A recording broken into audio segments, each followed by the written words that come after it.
Hi, it's Sean, the Fluency Awesomeizer, and this is Decoding Multi-Syllabic Words, episode 26. I have 4 words I want to take a look at today. Before we start, a quick reminder of the fable of the tortoise and the hare, and the moral, slow and steady wins the race, which is great advice to keep in mind when you were stuck reading a big unfamiliar word like this one. You can think of those big words as races. The end of that word would be the finish line, and if you come along to it and read like the hare, you might zip through that word trying to get finished quickly. That's where mistakes can happen. But if you read like the tortoise, you take it slow and steady as you're trying to read it. That patience is really going to help improve your decoding. Keep that in mind when you're stuck on the big words. Let me show you some strategies to use and some words you might get confused with, starting with this one.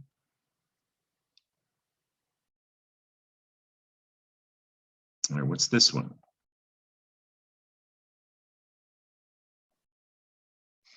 All right, let's take a closer look. This word, if I get my fingers out, which is a favorite strategy of mine when I'm stuck on a word, I can see the word seam, as in seams. You can see them on your jeans or any clothing. And that's, people are starting to play baseball as I make this video. Baseballs have seams on them and stress, and this is the word seamstress. And it comes from the root seam, like I was just showing you, seam. The trick to seam is that vowel pair EA. That makes 2 sounds. It can be a long E like seam, or it's a short E as in bread. And you don't even hear the A, right? With that one, that's the trick to the EA vowel pair. So you have to know it when you see it and decide which one of those sounds makes sense. So we have seam, plural, seams, like I was just talking about, clothing and, well, baseballs. So with seams, we're going to add tress. That is a traditional word, seamstress. Anyone who's ever sewn clothes, either by hand or with a machine, seamstress. The word's been around for a long time. Not to be confused with this word. All right, the second word, if I take a look at it with my fingers, I can see sem and break it apart with my fingers. Mest.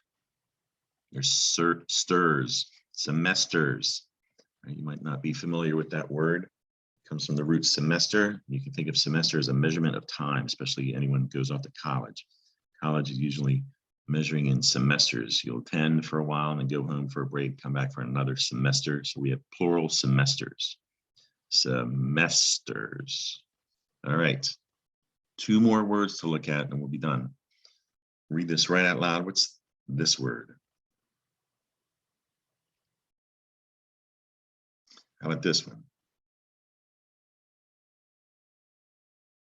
What if we looked at it like this? Focus on the finish line. What if I showed you this? Up top, we've got an R, P, and an R in the middle. Down below, the R's are together and the P's after. Did either the letter R or P confuse you moving around? That's common, especially with a big word like this, either one of these big words. All right, let's take a look at this one closely. Inter, there's inter. Terp. Oh, any Terps fans out there? Let's go, Maryland.